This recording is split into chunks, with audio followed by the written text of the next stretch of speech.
where hot rodding and romance do coexist. I'm your host, Prince Magnum. Welcome to yet another one of my live streams of Sober Talk. It's so good to see everyone this evening. I know there's going to be people in and out as usual this evening. Sober Talk is one of those streams that a lot of people do like to come in, kind of chill out, see a little bit of what's going on, that sort of thing. We stay, Sober Talk is the one that it's pretty doggone sacred to a lot of us here on the channel. So here we are again. And there is Mr. Raven Nuts and the lovely Princess Feyru, my lovely wife there.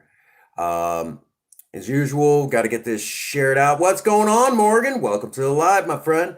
We're just going to talk about the usual tonight, staying sober. I might tell some stories. You never know. There's always a little something to take away from Sober Talk, or at least I hope there is.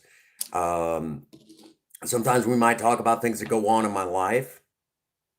Okay, honey, I am doing fantastic, which I was over there having fun with you guys playing Fortnite. After this live stream, I'm going to be turning on the OBS. No, I will not be live for this. But basically, I know at some point there's going to be some recording done and that sort of thing. We're going to power level Princess Faye through Plankerton. And that is the game plan. I've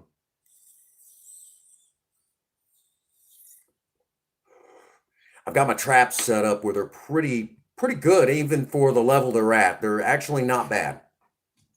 I've just got to go farm some materials. I've been working on it. Actually, I'm probably going to go over to mine, set up some stuff, kind of get an idea. That way, when we go over to Princess Faye's and go to work on hers, it won't be bad. Won't be bad.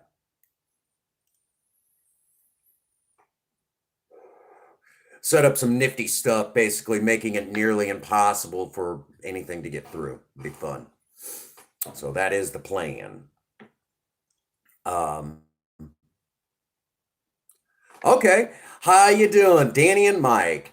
Again, tonight is Sober Talk, and in Sober Talk, the way that it goes is, when we do Sober Talk, we talk about my sobriety and what comes along with it. There's always a lot of focus in Sober Talk about, the whole process of getting sober. But sometimes I end up talking about life. And in order to live life, for me, I had to get sober. And now I get to participate in my life. So pretty cool, pretty cool. And with 15 years under my belt, I'm still getting the hang of this thing. I know that sounds weird. But does any of us really fully have a handle on life? Oh, now you don't have to tell me the story. I won't broadcast it, but I want to hear that story. I love stories like that, where a family member is doing the right thing, and then what the family member, how it affects them, their loved ones being sober. I love hearing those stories. It's always heartfelt to hear it from the other side. I know what it's like from my side, but I like to hear it from the other side, getting sober and, what it's like for the family. So now I'm at the corner you on that one. Lots of awesomeness there. And for those that don't know, again, I got sober back in 2006 is when I got sober, February 7th, 2006. I know that,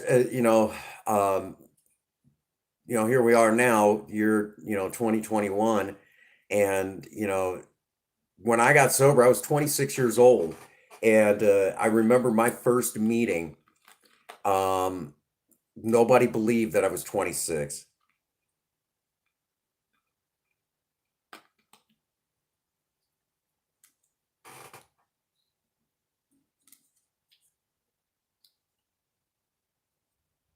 Oh, wow.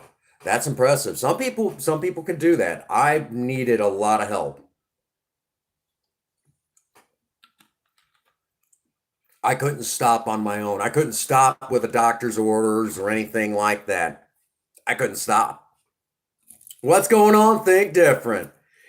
There is another fellow who knows a good deal of my story, who's actually has actually seen Well, Project Spirit up close and personal. Yep. But yeah. Um, so yeah, I mean, in a nutshell, um, you know, like I said, I got sober way back and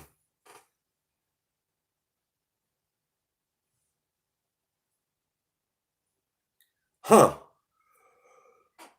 Oh, yeah. Hey, we all got that ism, that one thing that we just can't let go. We all do.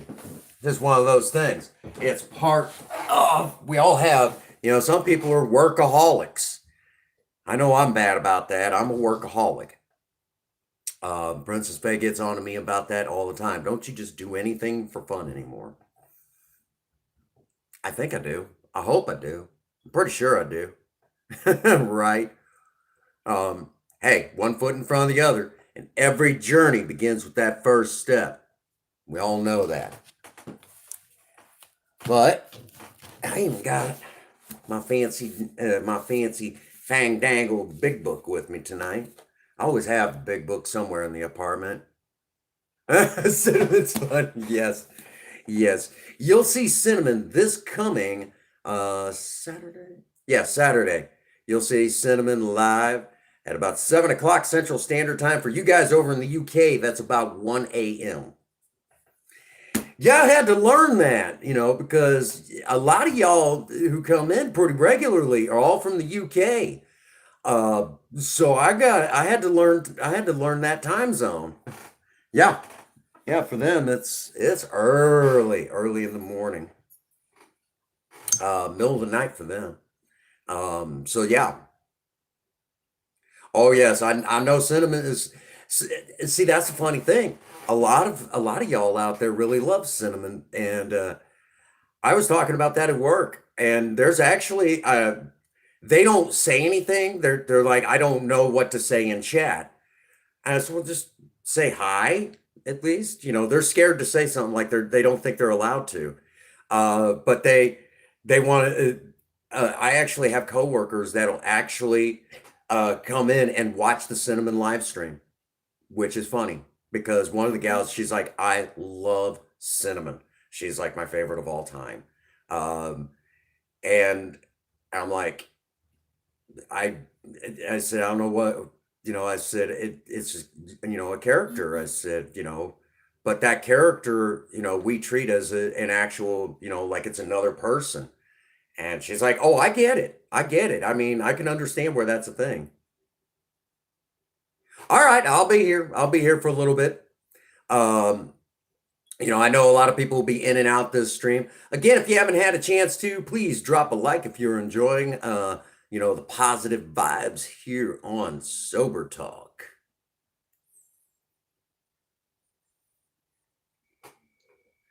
But usually for about first 10 minutes, we kind of, shoot the breeze, chit chat, whatever. Kind of get it out in the open, hang out, wang chung, whatever, that sort of thing.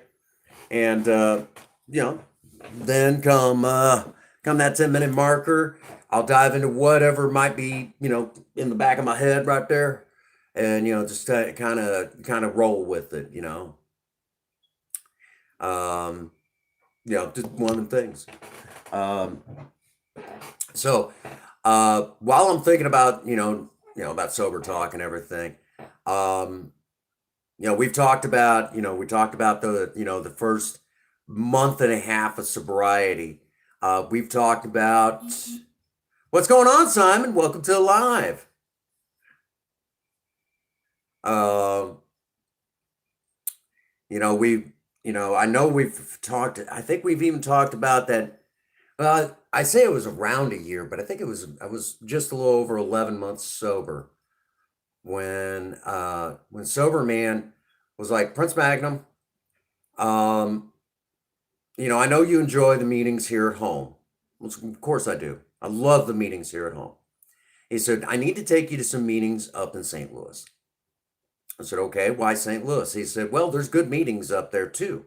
We got good meetings down here, but you need to see the meetings up there. Okay, let's make a day of it.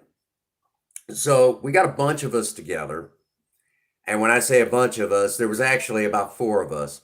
There was, Sober Man, myself, Sober Man's wife, if you will, Mrs. Sober Man, and the mother of my first son, my middle child, uh, Devin's mother. Um, we all loaded up in Sober Man's van and head towards St. Louis.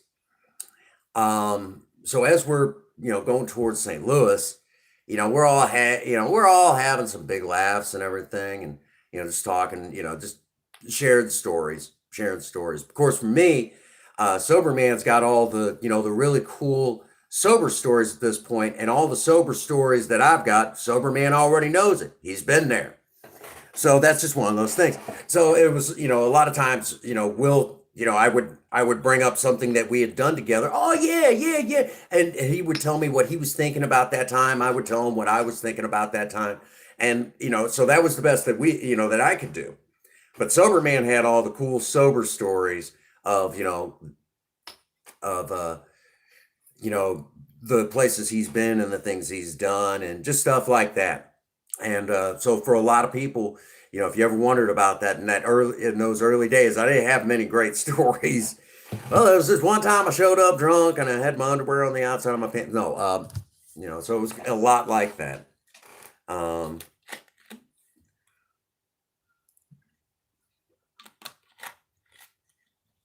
all right.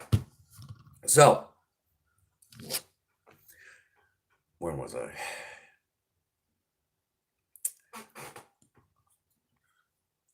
Um, Double checking, making sure the chat's moving. The other day when I was streaming, the chat almost like froze and it was weird. But when we were heading up to St. Louis, we hit up three meetings. The first meeting that we hit up was actually at the hospital over in Festus, Missouri, and that's not quite St. Louis, but it was on the way. Well, come on, we got to stop. We got to see it. Well, we stopped, and it wasn't a big meeting, but it was a good meeting. And you'll find that if if you ever go to any AA meetings, and for those of you who are non-alcoholic and you go to an open AA meeting, the big ones, yeah, they're nice. I mean, you hear some really good quality stuff, but the smaller ones, sometimes you end up learning more in the smaller ones than you do in the bigger ones. So it just depends on how you look at it. Um, so that's just kind of, just kind of take that in. We get to this one little meeting, and the person who's putting it on is wheelchair bound. Interesting. There was a gentleman there whose English you could tell uh, was good, but you could see, it had an unusual accent, one I hadn't heard yet. And I'll tell you why in a second. And a couple other people, and of course, the group that I was with. Meeting starts up, and and we go through the usual formalities and everything, and we get to where we're sharing, and the gentleman who had um, the unusual accent, he started talking about how he lived in Romania when it was a communist bloc country. And he started talking about living in Romania and that sort of thing. And as he was talking about living in Romania, how they didn't have, he couldn't get his hands on alcohol and everything. When he got over here um, when he got over here to the United States, he discovered he loved two things. He loved the feeling alcohol gave him, and he liked going to go-go bars. For those that don't know what that is, look it up sometime. But he liked going to go-go bars. Um, so from there, he taught, and basically he's like, by the end of his story, he more or less said, um, I had to, he said, I came to the United States to escape communism. And then once I got to the United States, I had to escape alcoholism. And I thought that was interesting. I really thought that was interesting. He had an amazing story. And so his story pretty well topped everybody's that day. If you will, just by sheer, my God, man, the things you had to go through. Well, the next meeting we went to was a meeting.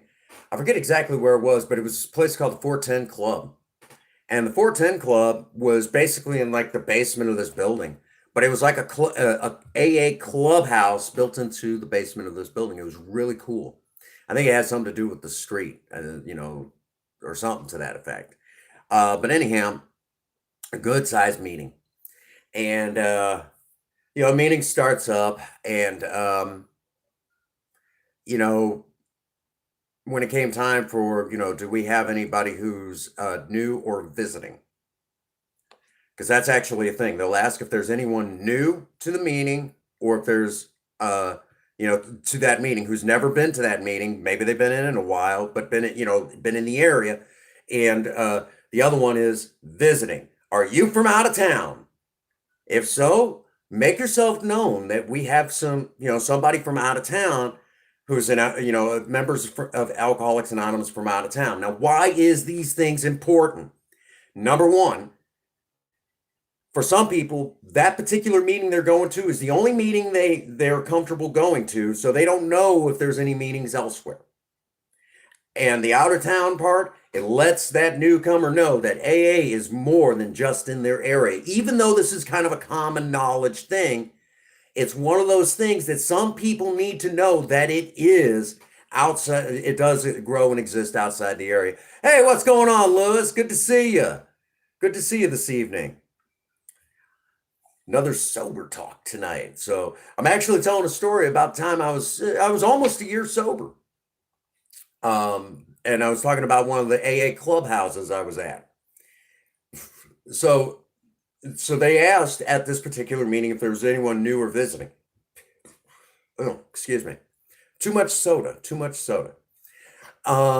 So from there, of course, Sober Man and I raised our hands, and then our respective other halves at that time raised their hands, which Sober Man, I'm glad to know you're doing good tonight. I knew what you actually, and me, myself, I had a miracle happen to me today. I woke up this morning and I found it not necessary to take a drink. And any day that still happens is truly a miracle. Even after 15 years, any day that I can get up and find it not necessary to take a drink, that is still a miracle. Absolutely. So everyone was like, "Oh, we've got some out of towners from Farmington, Missouri," and it was really cool. It was a big meeting, and they had a newcomer. And where did that newcomer sit? In the corner near the door. Not a joke. This guy took the farthest spot away from everything he possibly could. Back in the corner, huddled up, scared to death to be there. Poor guy. I really felt for him because I knew what it was like. And, I started talking, and it came around, and, Sober Man, did his thing, talked about, getting sober himself. And he, oh my gosh, you guys think I got some energy. Sober Man has got the energy. Oh, thanks so much, Lewis. I appreciate that. I do appreciate that. Thank you so much for the like. Well, in my particular case, they're like, "Would you like to say anything?" Yeah, I knew what you meant. You have to retract it. It's all good, man. And dang keyboards. Right up there, dang turkeys. Anyhow, so it came, they asked me to say a little something. And I said, I said, I talked about, getting sober. And I said, "I see a newcomer here in the room." I said, I'd like to I said, "It's kind of for everybody." I said, "But more importantly, it's mostly for you." And I said, and I see that look. I see that look. Believe me, I know exactly where you're at right now. I said, "It's still fresh." I said, when I got here in this program, I honestly didn't think I was going to make it. How could this program, how could these wonderful people even want to help a guy like me? If you've seen the things I did and the places I went to, and you knew what I was like, you wouldn't want to help me. No, not at all. None of y'all would want nothing to do with me if you knew what I was like. My case is different, by the way. How could you understand me? I'm different. And everyone's laughing at this point because, it's in Alcoholics Anonymous, the joke is that everyone thinks they're different, but in all honesty, AA has the adjustable wrench that'll fit every nut walking in the door. That's an actual AA joke. You don't hear it very often. But yeah, AA has got the adjustable wrench that will fit every nut walking in through the door. So, here we are, and I'm saying this, I said, here we are now, has this program been working for me? And the answer is, so far it is. I said, here I am now. I wasn't that long ago. I just made 11 months, creeping up on a whole year. And then the whole room erupted in applause. I'm looking at Sober Man. I'm like, what's going on, Third Gen 83? Good to see you. Glad you came in for Sober Talk. I'm telling another story, telling another one of the stories. But, I said to, the newcomer, I said, I just, I just made 11 months. I'm coming up on my year. And I mean, the room erupted in applause, and that was not what I was going for. But I knew that I was over the top. What Sober Man, how Sober Man, over the top, very energetic. What's going on, Sean? My goodness, everybody's coming in for Sober Talk. That's what's up. And, so everyone was all hyped up. So when I said I've got 11 months, the room just went nuts. And I look over at Sober Man. He's like, keep going, like, man, don't you dare stop. Because and I was like, after the meeting and everything, I told Sober Man, I'm like, that was not what I was going for. I said, I'm just trying to convey. He said, no. He said, that applause was real. He said, it wasn't for anything, because when you got to that point where you're almost a year sober, he's like, you had everybody on the edge of their seat with what you were talking about.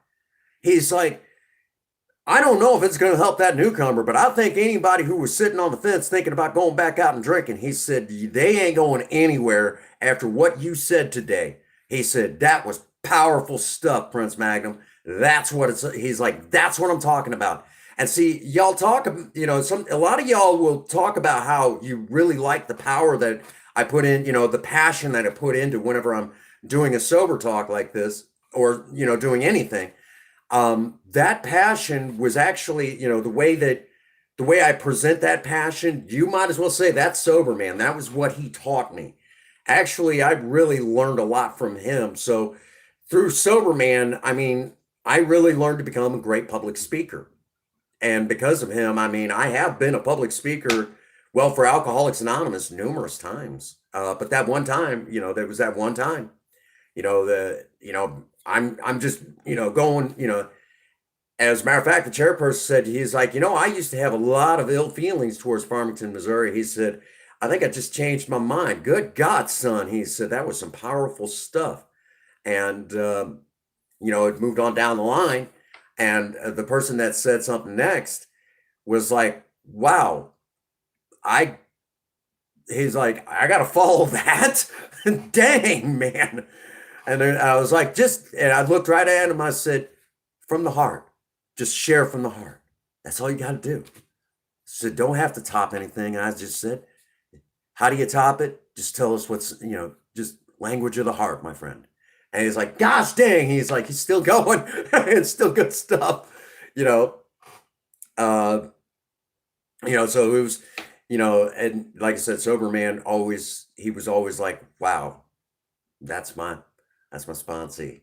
He always did that. He always loved to go, man, that's my sponsee. He did that. He actually used to say in those early days, and he's really actually at right now, if you will, he's a very humble man, but in those early days, trying to keep that humility, because in Alcoholics Anonymous, we have this thing that we have to remain humble, or we remain humble, or we find ways to humiliate ourselves. That is actually a thing, because we become so prideful. We put too much on ourselves. You guys know pride before the fall. So that sort of thing. So now that I've said that,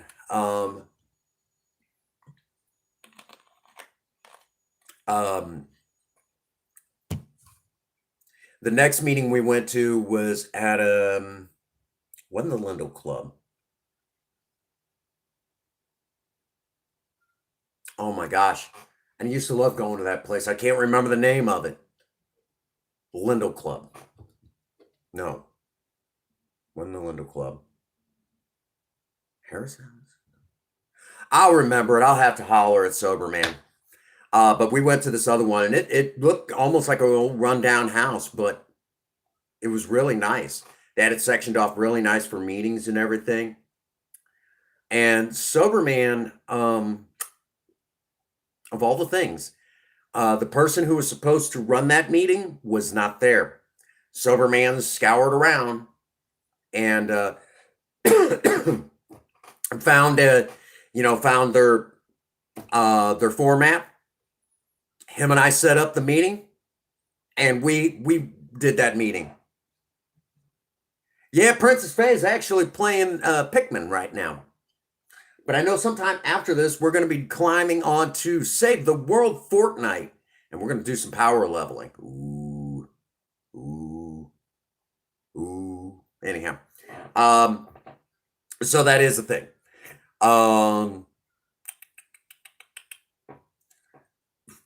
So now that I've said all of that, trying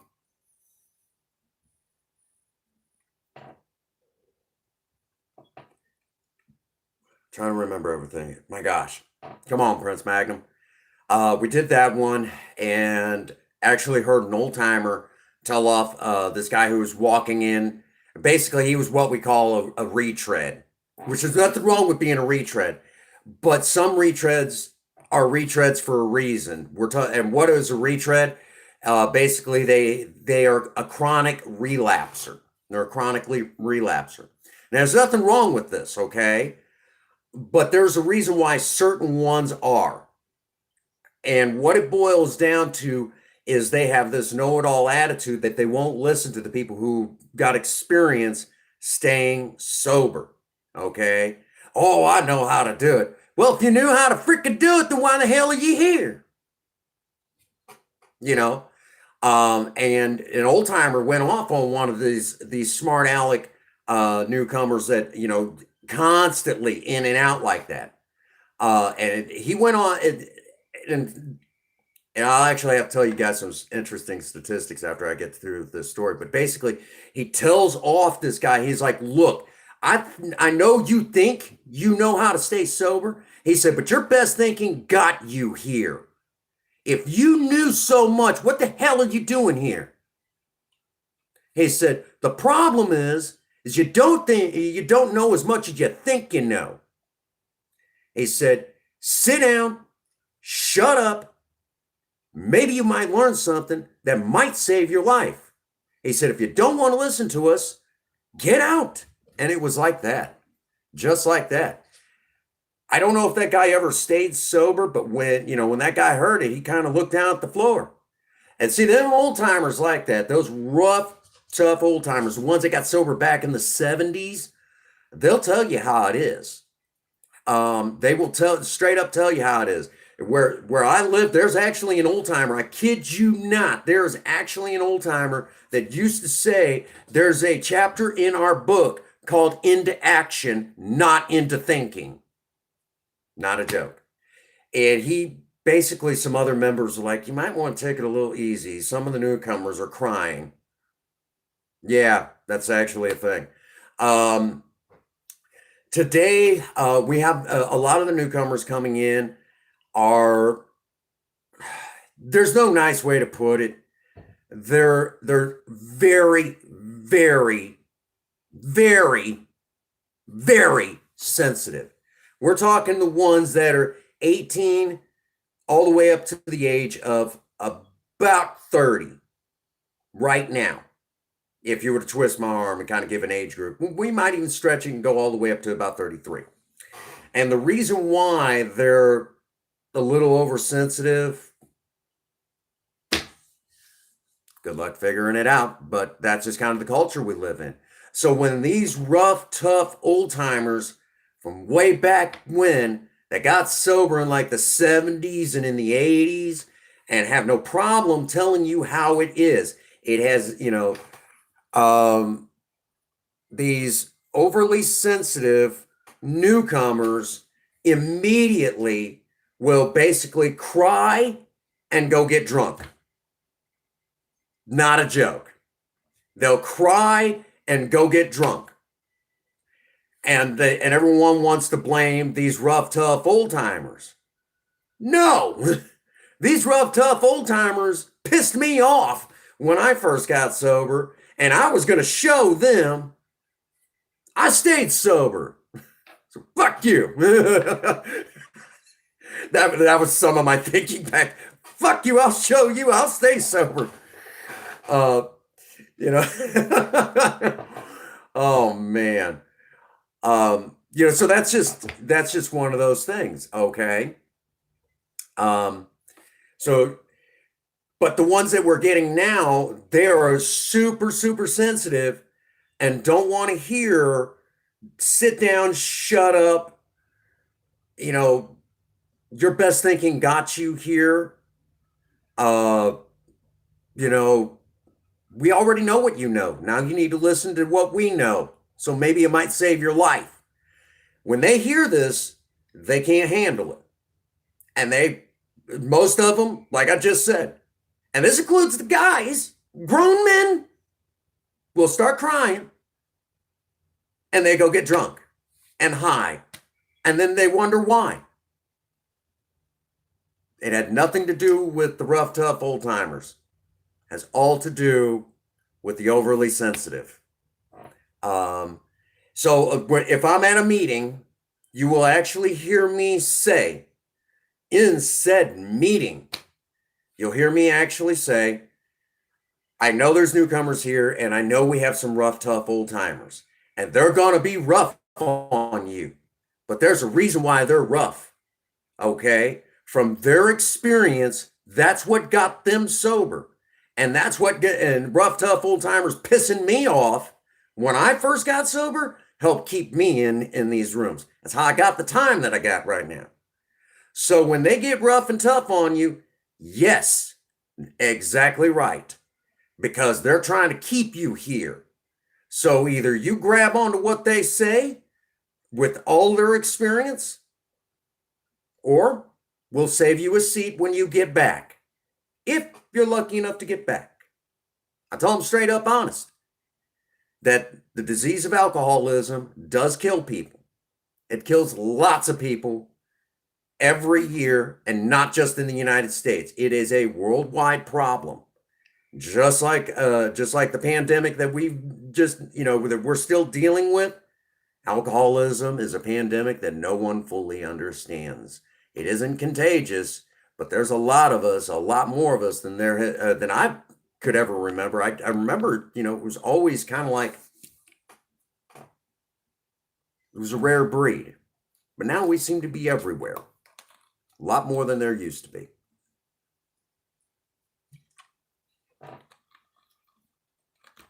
Kind of interesting that way, isn't it? But anyhow, so again, so if you're a newcomer going into an AA meeting and you got a rough, tough old timer that with something like almost 50 years of sobriety, and he tells you to sit down, shut up. I know what you know. Now you need to shut up and listen to what we know. He's doing that to keep you alive, not to make you cry and go get drunk. There's a reason why he does that, and be grateful that he's taking the time out. And a lot of those rough, tough old timers like that, the ones that I'm describing, you get them alone and get them talking. Believe it or not, they're actually really, really nice people. The one that always comes to mind for me, good old Larry. He's told me some amazing stories. I mean, truly amazing stories. And I love those. He's talked about He loves being a grand. I've watched that man, tough man, get very emotional about his grandchildren. He is so proud to be a grandpa. That is amazing. That's what's up, you know? That is what is up. And just bear that in mind. I mean, that's some powerful stuff. Powerful juju right there. So, um, I myself have gotten a little bit rougher and tougher in my old, as I've hit old timer status myself in alcoholics. And how the fuck did that? Anyhow, um, so as I'm, now pretty much in my old timer status, if you will, um,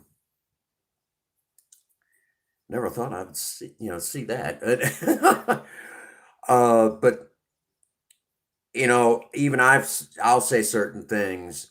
If I see a newcomer that's not really sticking to what AA has to offer in a meeting, you'll hear me sometimes get a little brash like that. And it's not that I want to be mean to them, that I want to hurt their feelings. It's just that, get on track. I don't want to see you die, you know. And that's just, you'll see that sometimes. Um, I have actually told off old timers in meetings, but I've done it in a way where they knew I said what needed to be said, but I still delivered a message about the program, an important message. And it was, I think it might have been it was on the traditions. I think it was tradition 3. I'll have to look now. I have to confess, I know the steps, but I've still never, in 15 years, I've never fully learned the traditions of Alcoholics Anonymous, the 12 traditions. Yeah, real quick. The 12 steps is for recovery. Then there's the 12 traditions, which is designed for the group, kind of the rules of the group. Or just guidelines, I guess you could say. Guidelines. It's fair, fair. Just guidelines.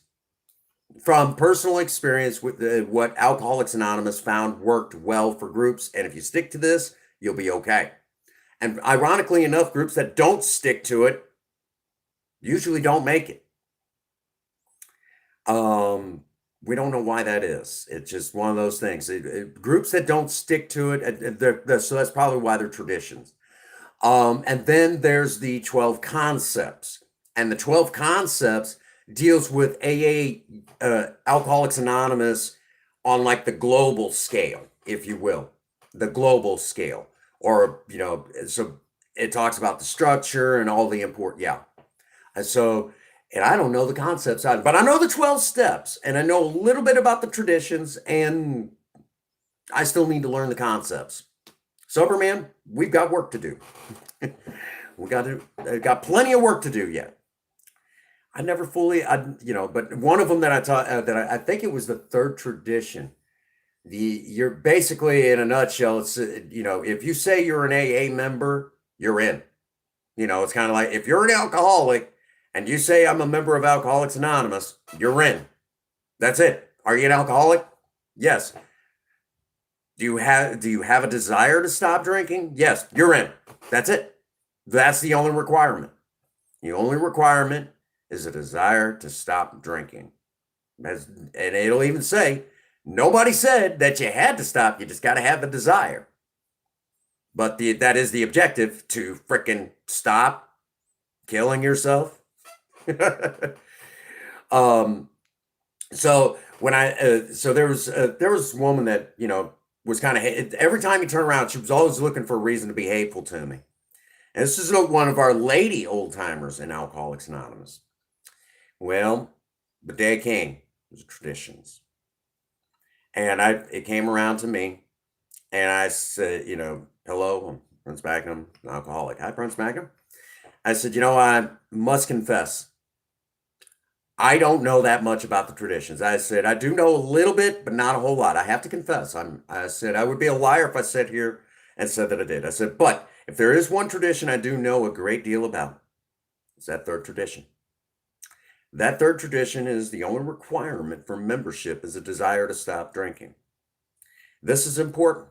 I said, because when I read this tradition, there was a lot of weirdness. I would not be a member of Alcoholics Anonymous because, I wasn't a certain age or made a certain amount of money or, things like that. I said, so I said, when this tradition came into place, believe me, an alcoholic like me is grateful. I said, but there is something else that also needs to be said. I said, there are some of you in the program that don't like me. You plain Jane don't like me. I know it. Shoot, there's a few of you in the room right now that I know that don't like me. That's fine. But by this tradition, because I know some of you would sit there and love to sit there and say, God, I wish he would go get drunk. I wish he'd go back out. I said, I know there's some of you right now sitting there even thinking it as I'm talking. I said, but because of this tradition, you can't keep me out.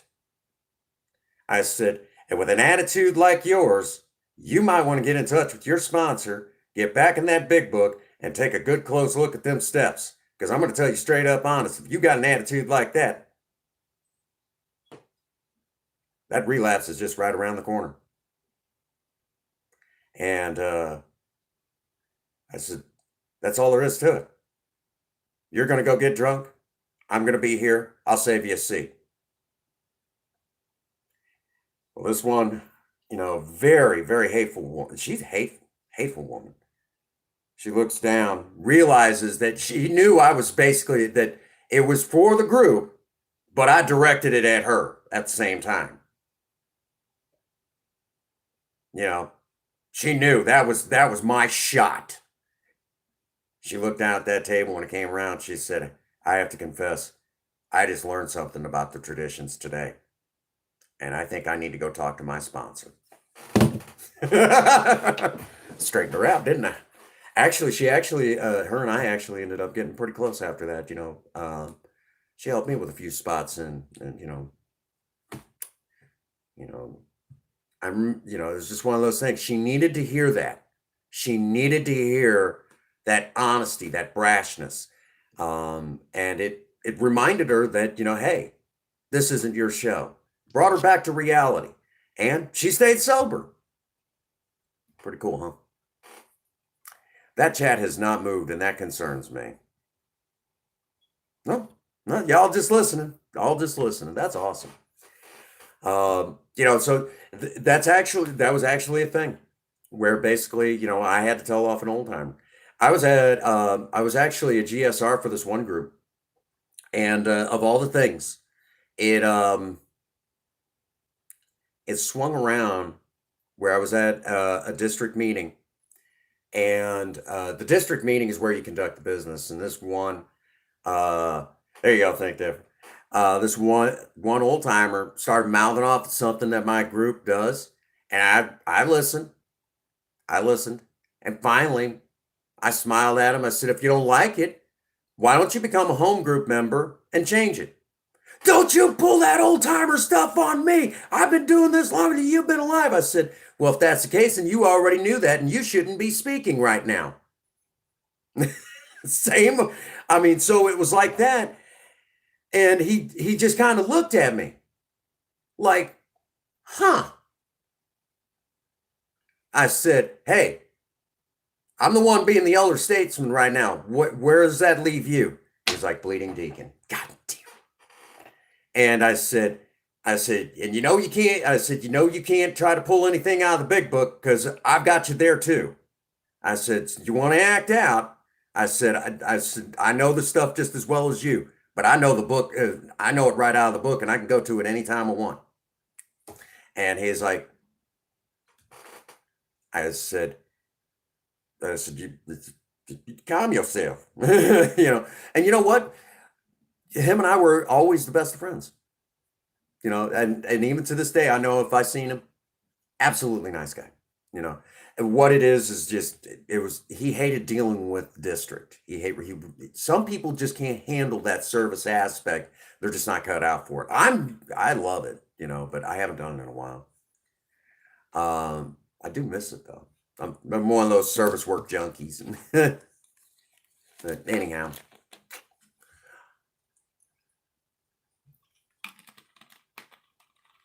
good juju there. But yeah, you'll get you know, I used to butt heads with the old timers like that every now and again. I do remember uh, I've told the story before.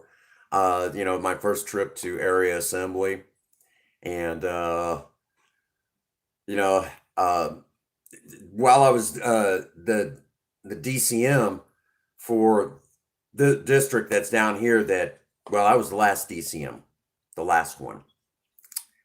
Basically, yeah, that was interesting. I won't talk about it, but basically, one group pissed me off, and I said, "You can have it. It's all yours."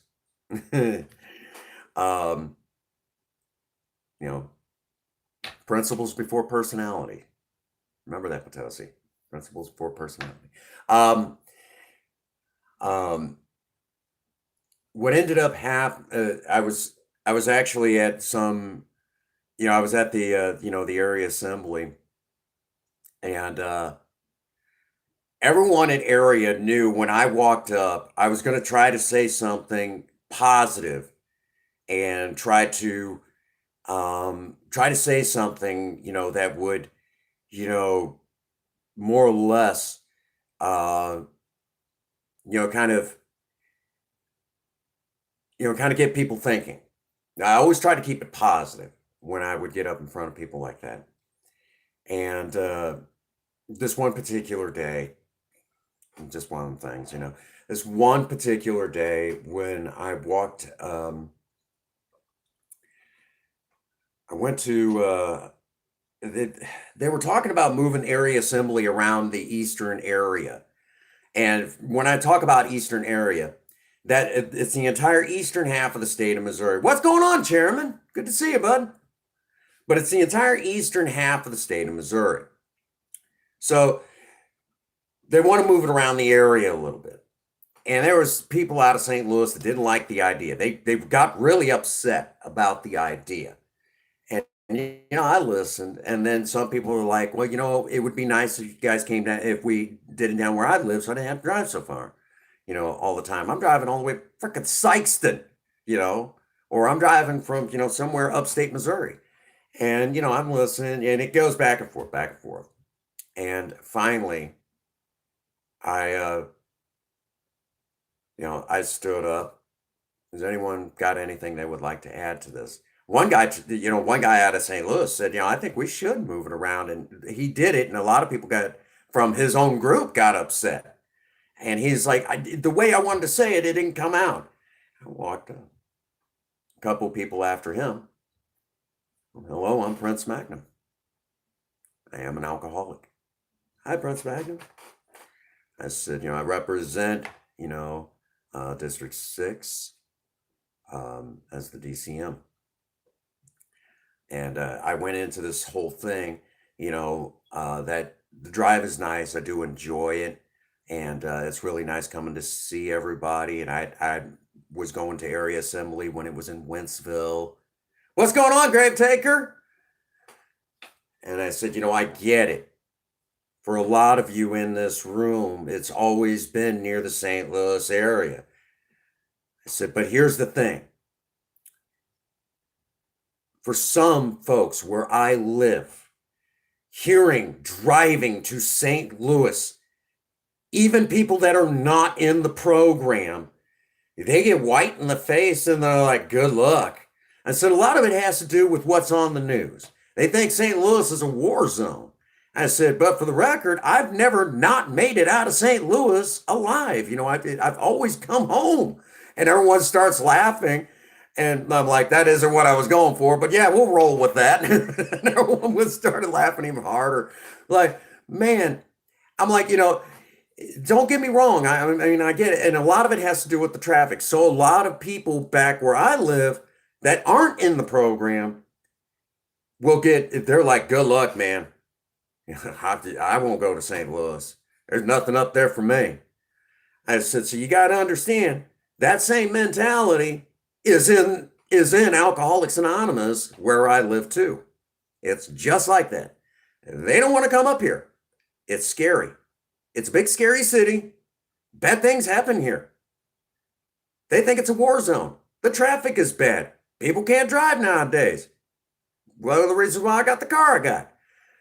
I said, now that you all have heard this, you also have to understand that's going to keep some that I know that mentality is also outside of our area, not just where I live. And I said, let me tell y'all, being the DCM, I'm also in touch with the community. Talk to a lot of people in the community. Know quite a few people in the community. People that come, that come up to me every day. They're glad that Alcoholics Anonymous is still around and alive and well. Now, by moving it around, moving this assembly around, this will give other people the opportunity to serve who are afraid to come to St. Louis. And by bringing it to them, giving them the opportunity to serve this program. I said, a lot of people feel it's too far to drive. I said, yeah, it's smack dab. Sometimes at one time you might have to drive a good distance. The next time, not so much. I said, it'd be nice if we moved it around like that. I said, it's only 4 times a year. I said, to me, it makes sense. Move it around a little bit. Share it. I said, and let me also tell you that I know that anytime I talk to anybody in the community where I live, people are happy that Alcoholics Anonymous is still around, not just because, it helps people get sober, but what if one of their loved ones needs the program? Or should I say, wants the program? I said, this is, and I will tell you that if this area assembly came down to where I live, I know the welcome mat would be out from any of the towns down in District 6. Any of the towns you brought it to, the welcome mat would be out. And why is that? Because people know that we're still doing what we do best, and that's trying to help that newcomer find a reason to not pick up another drink. And so that's what it's all about. And, then I did my usual, that being said, nobody's told you that they love you today. When I did that, I mean, everyone was like, woo, yeah, that's what we needed to hear. We needed to hear that. And I go back, and the guy who was rallying to move it around, the few people before me, he walks up and he says, what he said. He's like, I tried to do it. Like, he came up and he was like, dude, he's like, I really tried to say exactly what you said. He said, but you said it with such an eloquence. He's like, how do you do that? My sponsor taught me how to do that. And I'm sure his sponsor taught him how to do that, and so on and so forth. We all have a niche here in Alcoholics Anonymous. I said, I've listened to you and I like what you say. I said, it inspired me to say what I said. I said, so part of what you did, all I did was just took what I heard out of what you said and just put it in my own words so people would understand. And he's like, yes, but you have people always sitting on the edge of their seat. I said,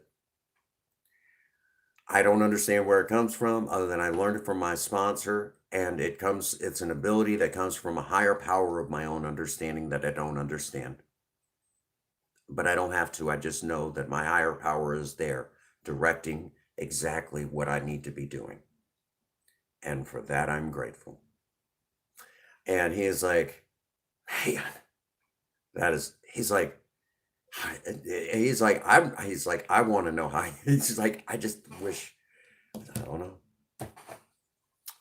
So now, because of all of that, so if I'm at area assembly and I start to walk up to a microphone, immediately everyone's like, just scooting. Like, what is he gonna say? I hate that. I hate that. It's like, well, now I got to perform. Fuck. What if I stumble over my words? Even I still struggle with that. And, it's just one of them things. So if you all ever wondered, well, the time that Princess Faye heard me get up in front of all those people, it was like over 200, over 270. When and that's one of my favorite stories to tell. I'll tell you honestly and truthfully, this might shock you all. I have to confess, as awesome as I spoke in front of all those people that day, I actually, at one point in the middle of all of that, realized that there was an awful lot of people in the room and got a little nervous. And I almost started crying in the middle of that because of how nervous I was. I am not going to lie to you all. And somehow, in the middle of all that, I pulled myself together saying, this is what my higher power wants me to do, sort of thing. Pulled together and managed to keep going in the middle of all of that. To this day, I don't know how I dealt with that.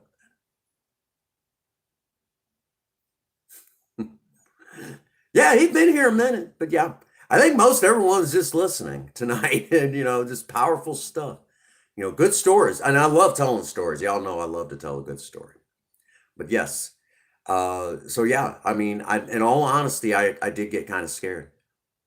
Not gonna lie. First time I ever did a live stream, I got scared. What would people think of me? Will I be any good? What am I going to talk about? I still get scared. I'll get the shakes, like I'm afraid, wishing I had some liquid courage in me. I get scared. I'm not going to lie to y'all.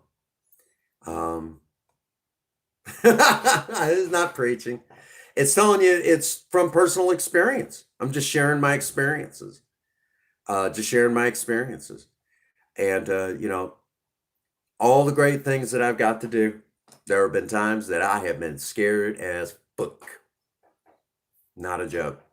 Scared as fuck. Not just scared, but scared as fuck. Yeah, it gets scary. It gets real scary. There was a time I almost got that I was actually on a backup list. They were starting to call people to ask them to come in, that they were being considered for a state convention. And that year at the state convention, I almost had to speak in front of 20,000 people. I was on a list for a state convention to speak in front of 20,000 people. Hearing that, I was scared as fuck. I'm like, oh my God, no. What the fuck am I going to talk about in front of that many people? What would I talk about? Same thing I always talk about, getting sober. That's what Sober Man said. He said, well, I'll tell you what you're going to talk about. He said, you're going to talk about sobriety. You're going to share your experience, strength, and hope. So hopefully another person will get the opportunity to enjoy the same things you've got to enjoy. Hey, Bible, good to see you, buddy. Stole the like button. Well, golly gee willikers. I was going to say, did you touch that like button real good? I mean, really, really good? Just like, oh yeah, like button. Oh yeah, that like button. Oh yeah. Oh yeah. Touch it real good. But yeah.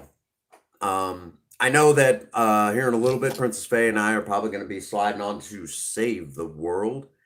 And while we're on Save the World, we're going to set up.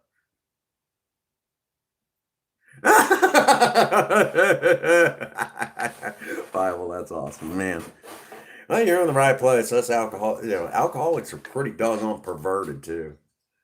We sick. Oh yeah.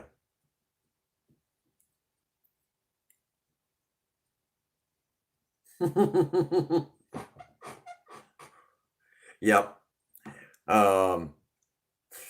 Yeah, I can't do that joke. Princess Faye will actually kill me. That's one of them she's not a real big fan of. That would get me in trouble. You know, that's a long time to stay for anyone not to drink. Shoot. Yeah, that one get me in trouble. Sticks it. Um, how did-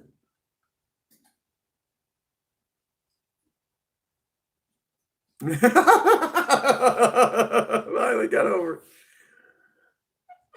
Oh yeah. Oh yeah. Anyhow, now he's gonna have nightmares. Uh, yeah, we some sick puppies. Oh well, at least it wasn't Cinnamon doing it. At least it wasn't Cinnamon that did it. Just saying. And we all know how you feel about Cinnamon there, Viable. Actually, he's not a big fan. Like, oh God, Cinnamon. Every time, I don't think there's many people that have ever gotten over Cinnamon. Some of it not in a good way, like just no, no. You know, it is what it is.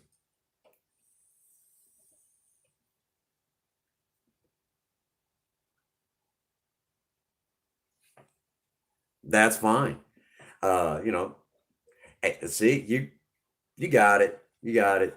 Cinnamon here on this channel is her own person. Everyone gets that. I was actually explaining that to Sober Man, and he kind of, yep, he kind of, how do you put it? When he said, when I said he said that, he actually turned around and said the same exact thing that you just kind of said, Bible. For fuck's sake, I said it's acting. He said, yeah, I know you like to act.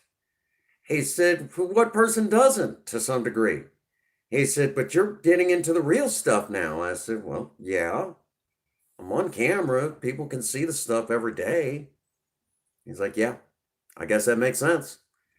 And if there's something I've learned in Alcoholics Anonymous, if I'm about to be if I'm about to be uncomfortable, I'm about to learn something. You know, if I'm uncomfortable, I'm probably going to learn something.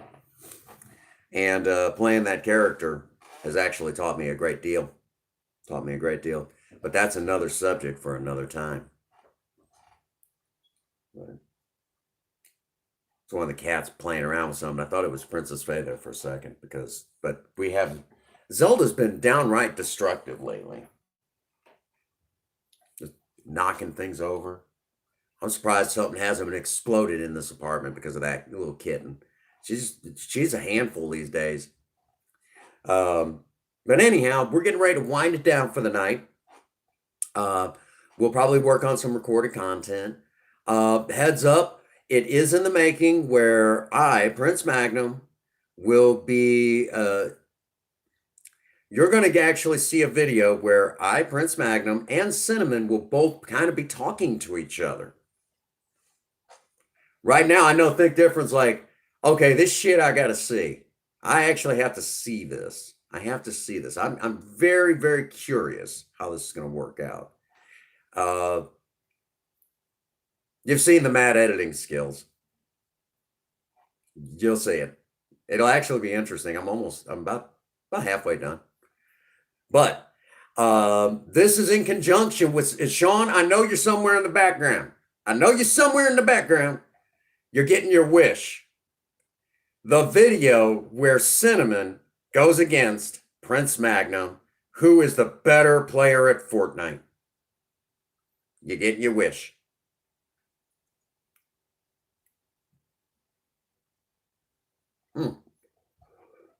I understand, but I also know that you appreciate the some of the inspiration behind it. I know you appreciate that much, but other than that, yeah, Cinnamon's not your thing. Some people it is, and I don't expect it to be their thing. The Robin Williams. You know who else I've been thinking about? You know, when playing that part, Poor Bible.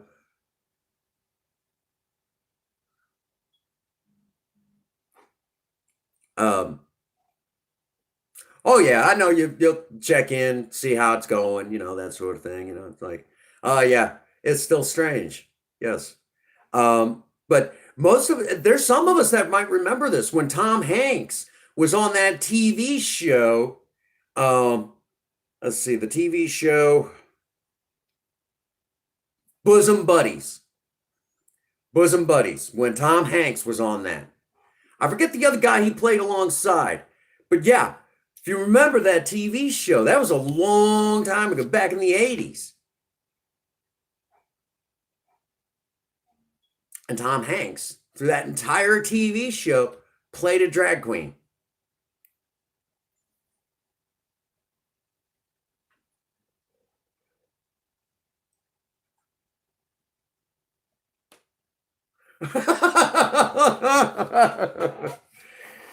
Oh my goodness. Um, I know Harrison, every time he's seen Cinnamon in the early stages where the hair was up to the top of my head, like like pebbles, and I would do this little hair flip. In those early days of building the character, he always the hair flip, or seen around the world, something to that effect. Harrison always talked about that. He's like the hair flip. He's like gets me every time. But then we cut my hair. It was down to the middle of my back, so doing that flip was really funny. Then it just wouldn't work now.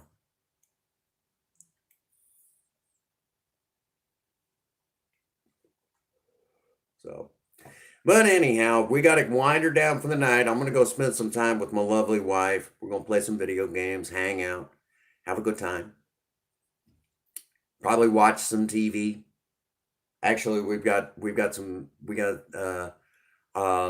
watch the animated, not that screwed up crap that came out of that movie that came out. Last Airbender. Oh man, they made a live action version of you know Avatar: Last Airbender. Fuck, I gotta see that. No, I want what's the link to that movie? I want that time of my life back. Just give that time back. That was bullshit. Yeah, that whole movie just pissed me off. I love Avatar: The Last Airbender. Um, so just one of those things. But the animated one, love it, it's on Nickelodeon. So we're probably gonna watch some of that tonight, and we bought the box set. So, and I think we're actually on. Well, we were watching it on Netflix, but now we'll be watching it on. Um, we'll be watching it on DVD, so we can free up the phones. So like if a video's loading to YouTube, I don't have to worry about it, draining on the internet. You know, one of the things. So that's probably a lot of what we're going to be doing, which means we'll be up for a little while this evening. Exciting stuff. All right. So I'm going to go off and be a somewhat attentive husband. And for all of you, as a reminder, for every one of you out there, at day's end, I hope all of you need me as much as I need you. And if nobody has told any of you that they love you today, Prince Magnum does. God bless you and have a happy 24. Thank you.